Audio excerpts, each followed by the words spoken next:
we've been looking forward to this next segment here. We've been planning for the last couple of weeks here, and we appreciate this gentleman working us into his schedule. Somebody who really is doing a lot of very interesting things right now in his career. He has returned to his educational roots with some of the teaching that he's been doing at George Mason University. He's now working for the NFL Network as well. In his most visible role at the moment, he's on the NFL Today on CBS every Sunday as the inside information reporter, and he's drawing upon his background in order to do this. It's a non-traditional background for this role. As opposed to being an outsider from the world of journalism, he approaches it as an insider, as somebody who has made these phone calls previously as a member of that club, if you will. I speak, of course, of Charley Casserly of CBS Sports. Charlie, it's a pleasure to have you on the FDH Lounge tonight, sir. How are you?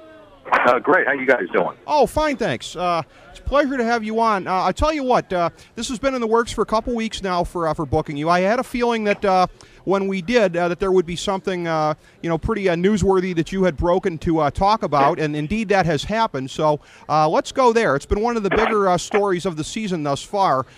This inside account, really, of how push came to shove in the final days of Randy Moss in New England there, and a tiff between Randy Moss and Tom Brady, of all things, over one another's facial hair. An unbelievable story that you had broken, and really quite an insight onto the mindset of the modern player.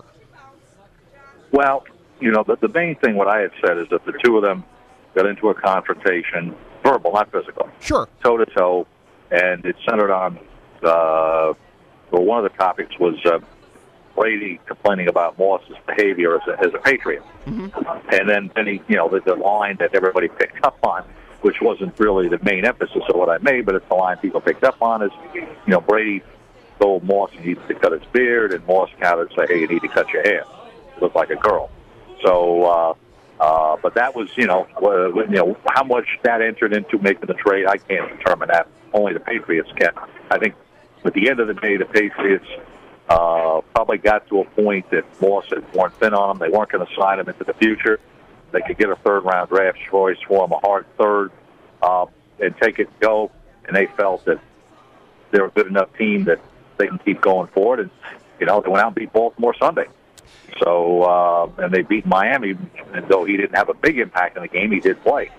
So now they'll be a different team, and going forward, Baltimore was at a disadvantage because they went into the game cold, not knowing what New England was going to do. As the season goes on, people are going to be able to game plan for New England, and that'll be the challenge of how New England adjusts to the different game plans they see once people see what their offense is going to look like without Moss. Absolutely, and that's been some real heavy speculation thus far about what's it going to do when you take away that deep threat. I know that in watching our local team, the Cleveland Browns, that really was the story last year with Braylon Edwards, that for all of his foibles, he was at least able to stretch the field. These wide receivers and tight ends really haven't been able to function in his absence. Now, New England's got a much better crew that's left behind, and they've got tight end Hernandez able to work the middle of the field. But what do you think the impact is going to be as far as Brady being forced to change up the offensive game in the absence of that deep threat? Well, Sunday they, Hernandez and Welker got the ball. They ran the ball effectively with Woodhead. The one thing that's not going to change is Tom Brady, and that's a guy that is hard to defend in this sense because he's such a smart guy. He can read the defense. He can move the ball around. He can hit the first, second, or third option, and he can be very accurate with the football. So, really, Brady is the glue that holds all that together. Absolutely. Absolutely. If there's one guy that's going to be able to maximize the weapons, that would be him. I agree with you. As far as the nature of your role at CBS, as I alluded in the introduction, it's very interesting because your peers that are doing the job on other networks here, again, they've come from the more traditional world of journalism. And for CBS to have gone this route, for somebody that's been an insider and that's used to walking these corridors himself, it's a really fascinating thing to see. Talk about how this came to be as far as you and CBS coming to terms on this, and how the experience has gone for you, and if it's maybe been any different than what you might have expected. Well, I don't know if it's any different than what I expected because I wasn't, I had an idea what the role was going to be like, but it's evolved through the years and CBS is, I think, is the best place in television to work. The outstanding people I work with, and they kind of work to your strengths. In other words, having been a guy who's been involved with scouting talent, looking at tapes, we obviously do some segments on that. I have some prepared every week. Sometimes we use them, sometimes we don't. Depends on what else we want to talk about. The experience on a competition committee and rules, experience making trades. So, we look at things from many different angles in addition to, obviously, from the news end. So, but most of the things we can talk about it from the angle of, okay, what is happening? But, how did you handle this? How was it handled in the past? So you have that perspective on things. It is very interesting, and as you say, yeah, they've been very good at utilizing you in the different roles that you've had. Something that, in your experience as an insider, that struck me as well, in terms of your tenure as a general manager, both the stint with the Super Bowls in Washington and the last of the Super Bowls, of course, being with you as the general manager, and then with working in Houston, it struck me that you've had a chance to work for both the old line ownership and some of this new breed that we've seen in the league that we've heard about predominantly over the last 15 years or so. So what insights about having worked for the different kinds of owners, both the old line and the newer breed, have you brought to this job, and how has that helped you in terms of talking about the state of the league today? Well, I think that all of them want to win. I think some get more involved than others in the day-to-day process. And I'm not so sure the old line has been more involved when they were younger. Mm-hmm. I think that probably is a fair statement there. But in every situation, I thought there was good communication with the ownership. I thought there was a commitment to win, which is important. And, you just adjust to different personalities. That's all you do there. As far as your career and your ascension in Washington to when you were ultimately running the show, you very strikingly were under some of the great thinkers of the modern era here, whether it be George Allen, whether it be Bobby Beathard. Talk about what it was like to be a part of the culture of that organization, and really what you took from some of the very strong personalities you worked for and worked with. Well, it's a very special place to work in the National Football League. I don't think there's a better franchise when you combine the historical nature of it, the championships, and where it is in the NFL. Longest consecutive sellout streak in NFL history. So right away, and it started before the Redskins ever started winning. And it started back in the mid-'60s. With George Allen, a very analytical guy, very well, not so much as organized, though he was organized, just analytical. Was a guy that always was looking for an edge, master of individual motivation. So those are the things there. I think Joe Gibbs learned tremendous amount of the game of football from him, both from a technical point of view and an organizational point of view, managing people, outstanding there. Bobby Beathard, tremendous talent evaluator, learned a lot about independent thinking, making your own decisions, going against the grain. Great human being to work for. I was very privileged there. I worked with 3 Hall of Fame people. 2 were in the Hall of Fame, and Bobby Beathard should be in the Hall of Fame. So I was very blessed to be able to have the opportunity to work with people like that. Oh, absolutely, and I agree with you about Bobby Beathard. What an amazing organizational job he had done. In terms of, I find it to be very interesting the way that you rose up in that organization there. Originally from the status basically of intern and going through the organization. And it struck me that what you were able to do there and then subsequently in Houston was work your own experiences into that in terms of teaching and mentoring others. And subsequently, after you left the general manager world, you've gone back into education. So you've kind of come full circle in that. So talk about how your educational background has really played a part over time here in how you've worked with and looked to mentor other people. Well, I think that I started as an intern, unpaid intern with the Redskins. And once I got my first paycheck after 8 months, I gave it away to the various people that helped me. And probably the person that mentored me the most he wouldn't take the money. And he said, no, that's not the idea. Your job is to go help somebody else now. So I took that to heart. And when I was able to start an intern program with the Redskins, I did. and gave a lot of young people a chance, just like somebody gave me a chance. In fact, the first intern I ever had was Steve Spagnuolo. He's now the head coach of the Rams. But we've had a lot of interns that have gone on and been very successful, both in football and in other sports. And it was always the idea of giving a young person a chance, but not just letting them walk in the door, but give him a meaningful experience when he's there. Treat him as an employee, give him a chance to learn, and then when he leaves, try to help him. So it was all of those things that we tried to take forward. And I always took the intern program very seriously. Make sure we always had high-quality young men and women coming in to give them a chance. And that's part of one of the courses I teach is centered around mentoring young people on how to be successful in the workplace. Well, actually, Charlie, and until as I was preparing for the interview with you, I saw in this New York Times piece, I hadn't put two and two together, actually. You just mentioned Steve Spagnuolo, but that he had been underneath you at one point in time there. And I have to say, independent of that, he's somebody that I've really been impressed with the last couple of years in the league. Starting when he was a coordinator with the Giants, I had heard very good things about him from talking to some New York media people, and they said, you keep an eye on this guy. He's really going places. And it really looks like it's being the case right now in St. Louis. Nobody really expected a whole heck of a lot from them this year, and you could argue that maybe they're doing it a little bit ahead of schedule, but it's been one of the great surprises in the league. But again, knowing him as you do, maybe not as big of a surprise to you. I think the guy's a terrific coach. I think he's got a terrific way with players where he gets them to play hard and gets them to believe in what he's doing. And that's the secret of coaching. Now, there's a lot of different ways to do it, but at the end of the day, that's what you have to do.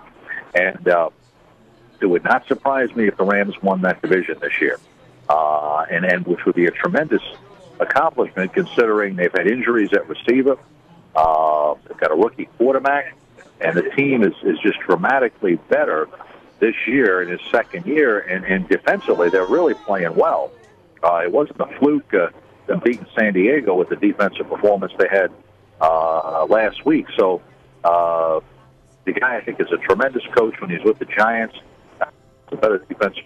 There's a lot of credit for the Super Bowl win in the Super Bowl championship. So, I think that ownership is patient and lets him work with that team and follow through with him.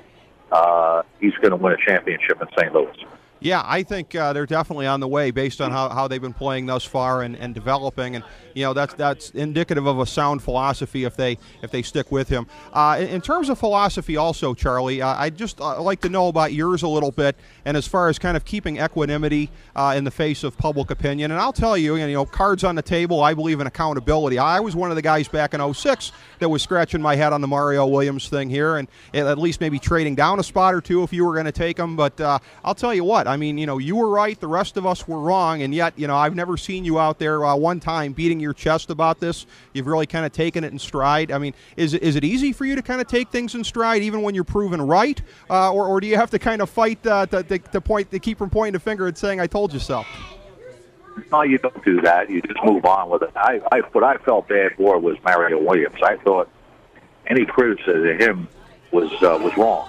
I mean, he's 20 years old, coming out of college. He's the first pick in the draft. It should be a thrill of his life, and people were booing him, and I thought that was wrong. Played his first year.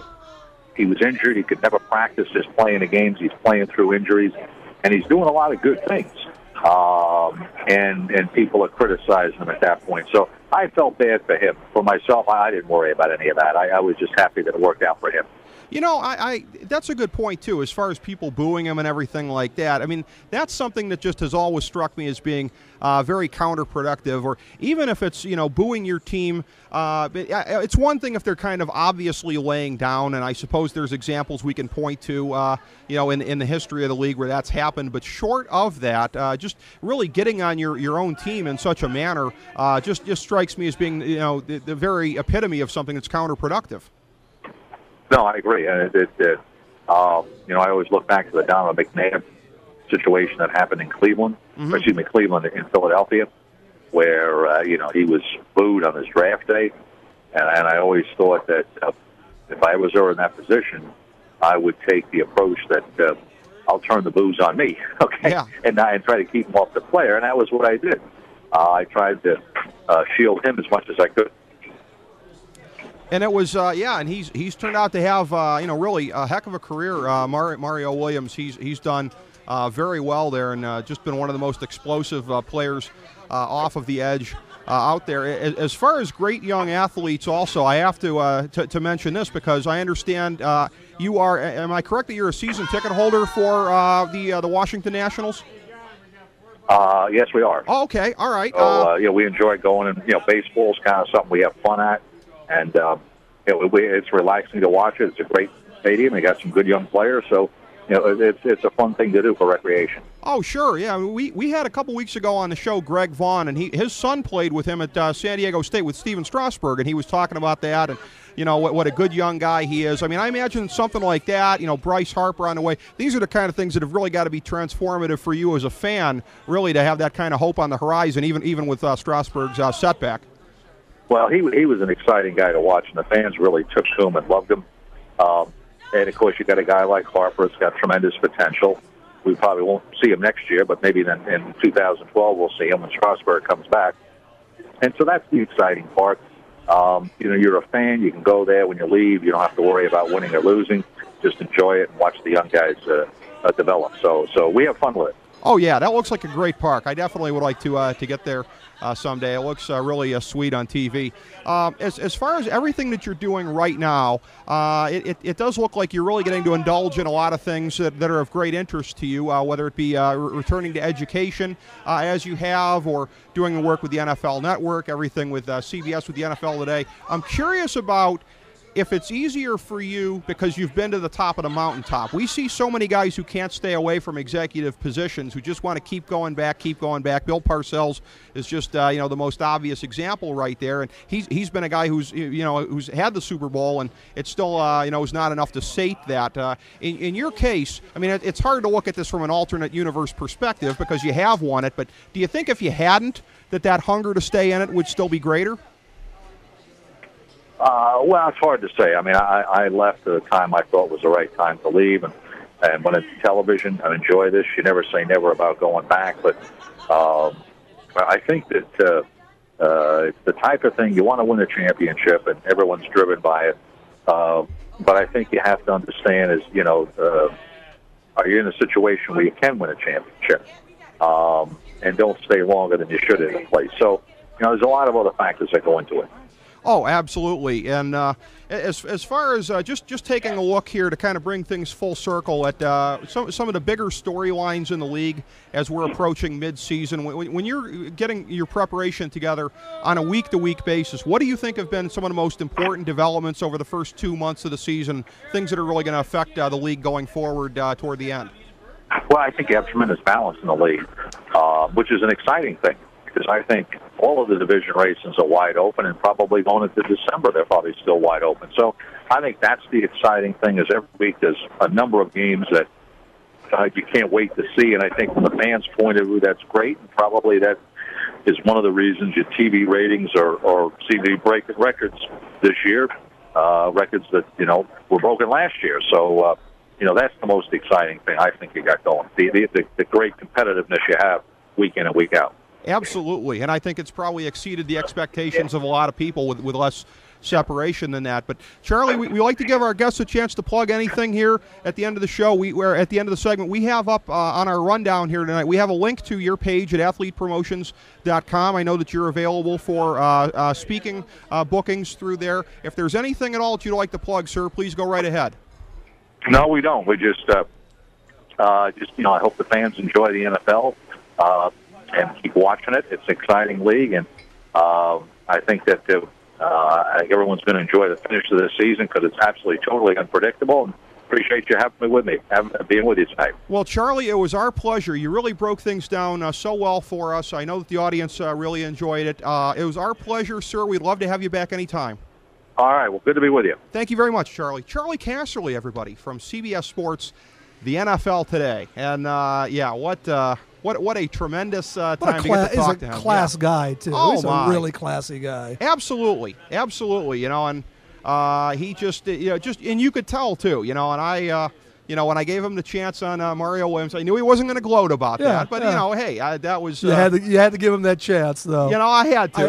And I think he appreciates the fact that that he knows he was right all along about Mario Williams. Well, I came correct. Let me ask you something. Who'd you rather have today, Mario Williams or Reggie Bush?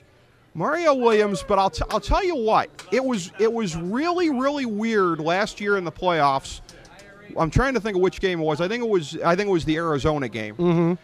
It was unbelievable because Reggie Bush had a game running between the tackles, which is something that he hasn't really done, and in a physical way. He actually, I think, one time, stiff-armed somebody, kind of ran him over. We saw for one game what that guy can do, and I remember talking to, vaunted FDH senior editor Jason Jones about this and saying, that's the guy we thought we were going to see, So we've only ever seen it in that flash. Yeah. And he still remains, it's one of the most, damning with faint praise things you could say. Very dangerous in space, which means you can take him out of the game if you want to, pretty much. Just ask Jerome Harrison about that when the other team knows you're going to do it. And he is a Heisman Trophy.